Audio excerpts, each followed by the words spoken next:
Hello दोस्तों, नमस्कार। स्वागत है आप सभी का एग्जाम धुन में।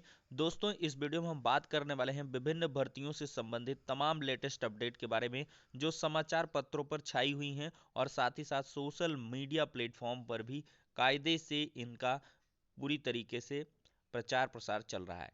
तो दोस्तों, वीडियो में आगे बढ़ें, लेकिन इसके पहले जो हमारे छात्र बीएड एंट्रेंस एग्जाम 2022 की प्रिपरेशन कर रहे हैं उनके लिए एक छोटी सी इन्फॉर्मेशन। आज हम बात करेंगे यूपी बीएड एंट्रेंस एग्जाम 2022 की बेस्ट बुक के बारे में, जो है चक्षु पब्लिकेशन की। दोस्तों, अगर इस पुस्तक की हम खास बात करें तो इस पुस्तक में 3900 से अधिक बहुविकल्पीय प्रश्न व्याख्या सहित दिए गए हैं। 5 साल के previous year solved model paper हैं और साथ ही साथ 15 प्रैक्टिस सेट प्रोवाइड किए गए हैं। दोस्तों, ये पुस्तक आप सैंपल के रूप में देख सकते हैं, बहुत सारे इंपॉर्टेंट क्वेश्चन और फिर इसके बाद इनका प्रॉपर एक्सप्लेनेशन इस पुस्तक में दिया गया है। ये पुस्तक आपको ऑनलाइन और ऑफलाइन दोनों मोड में अवेलेबल है। ऑनलाइन के लिए लिंक डिस्क्रिप्शन बॉक्स में प्रोवाइड है और ऑफलाइन के लिए किसी भी नज़दीकी बुक स्टॉल पर कॉन्टैक्ट कर सकते हैं। दोस्तों, इतना ही नहीं, बीएड एंट्रेंस एग्जाम के लिए एक अलग से प्रैक्टिस वर्कबुक भी इनके द्वारा प्रोवाइड की गई है, जिसमें 2700 से अधिक महत्वपूर्ण प्रश्न हैं, 5 साल के सॉल्व्ड पेपर हैं। तो इन दोनों बुक्स के साथ आप प्रिपरेशन को बूस्ट करें और अपनी सफलता को सुनिश्चित करें। दोस्तों, देखा जाए तो यूपी टीटी 2021 की जो उत्तर कुंजी है वो पीएनपी ने जारी कर दी है, लेकिन विवादित प्रश्नों को यहाँ पर किसी भी तरह से समाधित नहीं किया गया है, मतलब उनका समाधान नहीं किया गया है। और यही वजह है कि छात्र लगातार इसको लेकर परेशान है और छात्रों का परेशान होना जायज़ भी है, क्योंकि पीएनपी ने आंख मूंद रखी है। जब कोर्ट का ऑर्डर है, 2017 में कोर्ट गई थी भर्ती परीक्षा, और साथ ही साथ देखा जाए तो इस पर कोर्ट ने ऑर्डर भी दिया था कि आप 3 प्रश्नों पर तब्दीली करें, और पीएनपी ने उसको माना भी था। 3 प्रश्नों पर अभ्यर्थियों को कॉमन अंक 2017 के पेपर में दिए गए थे। लेकिन भाई, क्या कुछ है, अभी तक आपने इस आंसर की में उन चीज़ों को क्यों नहीं रखा? क्या आप छात्रों से वसूली करना चाहते हैं, या कह लें छात्रों के पैसे खराब करना चाहते हैं कि छात्र पैसे दें, 500 रुपये प्रति फीस कैंडिडेट दे प्रति प्रश्न, और इसके बाद से आप उस पर संशोधन करेंगे और फिर प्रक्रियाओं को जटिल बनाएंगे, और जिससे भले ही रिफंडिंग हो जाएगी, रिफंड हो जाएगा पैसा, लेकिन भाई क्या है, कोर्ट का ऑर्डर है तो आप पहले से ही तब्दीली कर दीजिए, तो कम से कम उन छात्रों पर आपत्तियां ना दर्ज करवाई जाए, आप स्वतः संज्ञान ले लें उसका।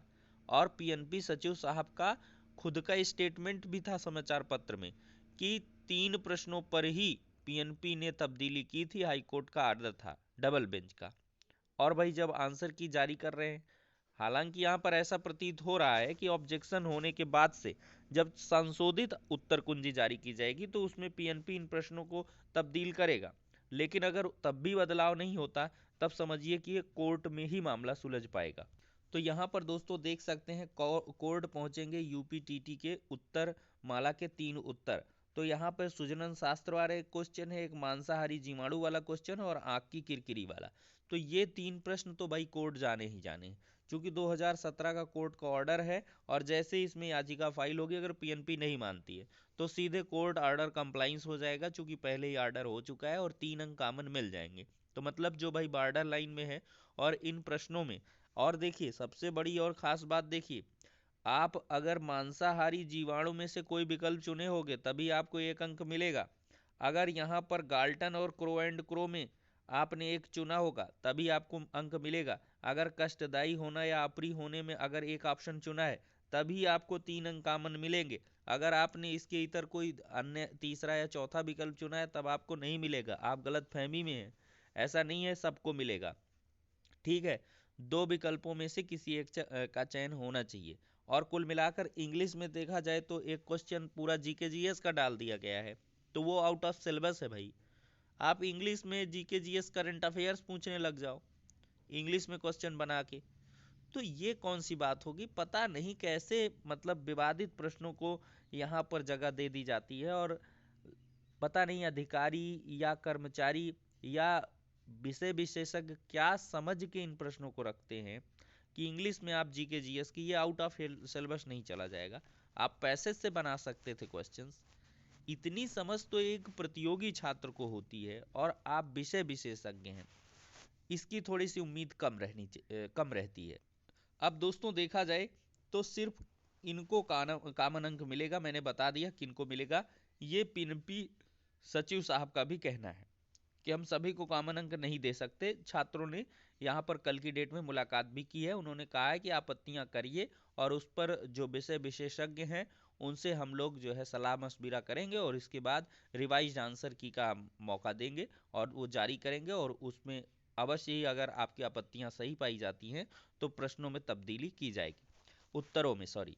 अब दोस्तों यहाँ पर प्राथमिक शिक्षक भर्ती का जो मुद्दा है वो समाजवादी पार्टी के संकल्प पत्र से गायब है।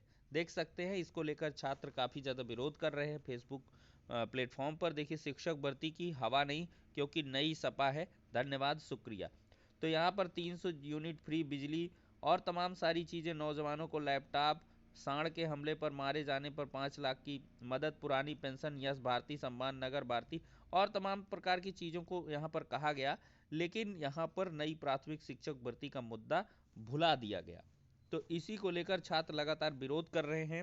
हालांकि ये एक जो है पोस्टर है, लेकिन इसमें भी नई प्राथमिक शिक्षक भर्ती का मुद्दा सम्मिलित होना चाहिए, और ऐसा विरोध जो है छात्रों के द्वारा दर्ज कराया जा रहा है। और फिर से कहा जा रहा है, हालांकि छात्र मुलाकात करेंगे इस क्रम में, कि इस मुद्दे को फिर से हर एक, चाहे आपका कोई भी बैनर पोस्टर हो, उसमें 97,000, 2 लाख, जितना भी आप पदों पर भर्तियां करना चाहते हैं उनको अवश्य जगह दें। और ये हैं बीजेपी के हाल। युवाओं के लिए उत्पन्न होंगे रोजगार, भाजपा सरकार में संभावनाएं अपार। उत्तर प्रदेश की आर्थिक विकास और समृद्धि के साथ खुलेंगे रोजगार के द्वार। नोएडा में बन रही दुनिया की सबसे बड़ी फिल्म सिटी, और नोएडा में सैमसंग ने लगाई विश्व की सबसे बड़ी मोबाइल फैक्ट्री। तो इन पे भैया आपको रोजगार मिलने वाला है। लेकिन नई प्राथमिक शिक्षक भर्ती जैसे मुद्दे पर कोई भी बैनर पोस्टर यहाँ पर नहीं जारी हुआ है, और इसी प्रकार के जो बैनर पोस्टर हैं वो लगातार दिखाई पड़ रहे हैं। अब दोस्तों हम बात करने वाले हैं आरआरबी एनटीपीसी राष्ट्रपति को लिखा गया है पत्र। देख सकते हैं दोस्तों, छात्रों के आंदोलन को लेकर सतर्क रही पुलिस, स्टेशन हॉस्टलों के आसपास पैदल घूमे अफसर, छावनी बने प्रयाग समेत सही स्टेशन। तो क्लिप निकालने का फर्जी वीडियो वायरल, राजेश सचान के बैंक खाते खंगाल रही पुलिस। एडीजी बोले छात्रों का कराएंगे सत्यापन, लाठीचार्ज के विरोध में एसएसपी को सौंपा ज्ञापन। छोटा बघाड़ा में छात्रों पर लाठीचार्ज, उनके दरवाजे खिड़की को तोड़ने और जरूरी कागजात को तहस नहस के विरोध में शुक्रवार को समाजवादी छात्र सभा ने एसएसपी को ज्ञापन सौंपा है, और डेलीगेशन घटना में शामिल पुलिस हटाने और जिन छात्रों के कमरे पर तोड़फोड़ हुई उसको उचित मुआवजा प्रदान करने की मांग की है। और युवा मंच में दोस्तों यहाँ पर राष्ट्रपति को पत्र लिखा है, और यहाँ पर प्रयागराज समेत पूरे देश में हुए आंदोलन के जिम्मेदार रेल मंत्री और संबंधित अधिकारी हैं, और इनके खिलाफ कार्रवाई होनी चाहिए। बेरोजगार युवाओं पर की जा रही जो कार्रवाई है वो गैर कानूनी है। युवा मंच के संयोजक राजेश सचान सहित जिन छात्रों पर पुलिस ने कार्रवाई की है वह गलत है। पत्र में लिखा गया है कि भ्रष्टाचार व आयोगों द्वारा की गई गलतियों को लेकर आए दिन युवा शांतिपूर्वक आंदोलन करते हैं और उनको इस प्रकार की यातनाएं दी जाती हैं। तो कुल मिलाकर दोस्तों राष्ट्रपति महोदय को पत्र लिखा गया है, अब देखते हैं इसमें क्या कुछ होता है। हालांकि ये मुद्दा पूरे इंडिया में है, कई छात्रों की जो गिरफ्तारी हुई है और कई शिक्षकों पर भी एफआईआर हुई है, तो उसको वापस करने के लिए छात्र लगातार यहाँ पर ट्वीट मैसेजेस कर रहे हैं, और यहाँ पर विभिन्न जो जिम्मेदार अधिकारी हैं उनके माध्यम से आश्वासन भी दिया जा रहा है, नेतागण के माध्यम से, कि इस पर हम उचित न्याय दिलाएंगे और कार्रवाई छात्रों पर नहीं होने पाएगी। तो फिलहाल के लिए दोस्तों देखते हैं इसमें आगामी समय में क्या कुछ होता है। अब हम बात करेंगे 6800 आरक्षण सूची नियुक्ति प्रक्रिया के बारे में। तो दोस्तों यहाँ पर देखा जाए तो कोर्ट का ऑर्डर आना भी शेष है। ऑर्डर आ जाए तो उससे बहुत सारी चीजें स्पष्ट हो जाएंगी, और अधिकारी भी यही कह रहे हैं कि कोर्ट का ऑर्डर आ जाने दीजिए। जो पिछली सुनवाई हुई थी, काफी भारती पटेल की याचिका में ये व्यापक थी, विशद थी, तो इस पर ऑर्डर देखते हुए ही चयन प्रक्रिया को अफसर आगे बढ़ाना चाहते हैं, और वो किसी प्रकार के खतरे को मोल नहीं लेना चाहते हैं, और सारी जो संभावनाएं हैं विवादों की उनको वो खत्म करना चाहते हैं, ऐसा उनका कहना है। और उनका ये कहना है कि चुनाव के पहले हम भर्ती प्रक्रिया को पूर्ण करेंगे और नियुक्ति पत्रों का वितरण आदि सुनिश्चित करवाएंगे। तो फिलहाल के लिए दोस्तों इस वीडियो में इतना ही, नेक्स्ट में मिलते हैं।